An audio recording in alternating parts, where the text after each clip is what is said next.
Sir आपका बहुत-बहुत स्वागत है। सबसे पहले तो इस कार्यक्रम के बारे में क्या कहेंगे? कैसा इनिशिएटिव आपको लगा ये?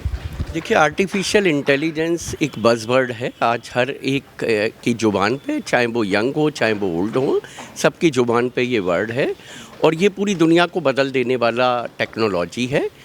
इतने ज्वलंत विषय पर सेमिनार करने के लिए मैं फेम फाइंडर्स और उनकी पूरी टीम को हार्दिक शुभकामनाएं देना चाहता हूँ, बधाइयाँ देना चाहता हूँ।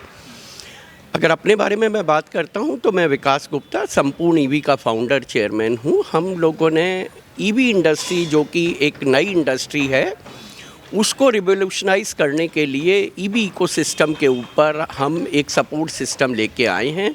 इसीलिए हमने इस कंपनी का नाम संपूर्ण ईवी रखा है। हम पूरी इंडस्ट्री के ऊपर काम कर रहे हैं, उसके इकोसिस्टम पे काम कर रहे हैं, किसी पर्टिकुलर प्रोडक्ट पे नहीं कर रहे हैं। जैसा कि सर हमने अभी एआई की बातचीत की। एआई काफ़ी कुछ बदल रहा है, बट एक सवाल ये भी है कि इससे कुछ लोगों को लगता है कि जॉब अपॉर्चुनिटीज़ जो हैं वो आगे पीछे हो जाएंगी। लेकिन तर्क ये भी है कि जब कंप्यूटर्स आए थे तो भी ऐसी ही बातचीत हुई थी। कैसे देखते हैं आप लोग इन चीज़ों को? आपने बिल्कुल सही बोला है। देखिए, जब कंप्यूटर्स और सॉफ्टवेयर आया था तो अगर भारत को सबसे ज़्यादा किसी एक इंडस्ट्री ने रिवोल्यूशनाइज किया है तो वो सॉफ्टवेयर और कंप्यूटर्स है।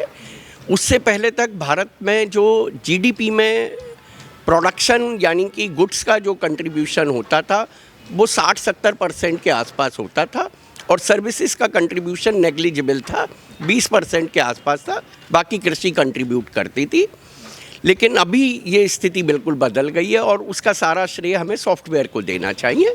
उसी तरीके से अगर हम आर्टिफिशियल इंटेलिजेंस की बात करते, देखिए जिस टेक्नोलॉजी के नाम के आगे ही आर्टिफिशियल जुड़ा है, जाहिर सी बात है कि वो ह्यूमन को मात नहीं कर सकता है, because human is natural and this is artificial. तो अब बात आती है कि इस आर्टिफिशियल से कैसे चेंज हो जाएगा। जो भी वो काम हैं जो रिपीटेटिव नेचर के हैं, जिनके लिए हमें कोई बहुत स्पेसिफिक रोज की लर्निंग नहीं करनी है, एक बार अगर हमने सीख लिया और उसे रिपीट करना है, उन सारे कामों को करने के लिए आर्टिफिशियल इंटेलिजेंस एक बहुत अच्छा माध्यम है। लेकिन अगर रोज़ कुछ नया रिसर्च करना है, रोज़ कुछ नई डेवलपमेंट करनी है, तो मेरे ख्याल से उसके लिए ह्यूमन माइंड की हमें हमेशा ज़रूरत रहेगी। इसीलिए आर्टिफिशियल इंटेलिजेंस कभी ह्यूमन के जॉब को नहीं खा सकता है। और सर उन युवाओं को क्या मैसेज देना चाहेंगे जो काफ़ी इंटेलिजेंट हैं और आर्टिफिशियल इंटेलिजेंस में जो है इंटरेस्टेड हैं, इस क्षेत्र में आना चाहते हैं, कुछ करना चाहते हैं? अभी ये नई टेक्नोलॉजी है और इसमें स्कोप समझिए अनंत है।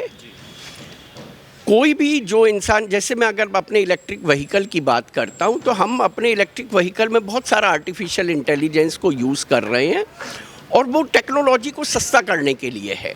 ये जितनी भी नई टेक्नोलॉजीज़ आती हैं वो प्रोडक्ट सर्विसेज को सस्ता करने के लिए होती हैं, यही उसकी एडवांटेज है। और इसमें स्कोप इतना है कि आप छोटी छोटी चीज़ों से शुरुआत कर सकते हैं। जैसे आज मेरे को लाइट जलाने के लिए उठना पड़ता था, लेकिन मैं एलेक्सा की मदद से कभी भी उस चीज़ को यूज़ कर सकता हूँ।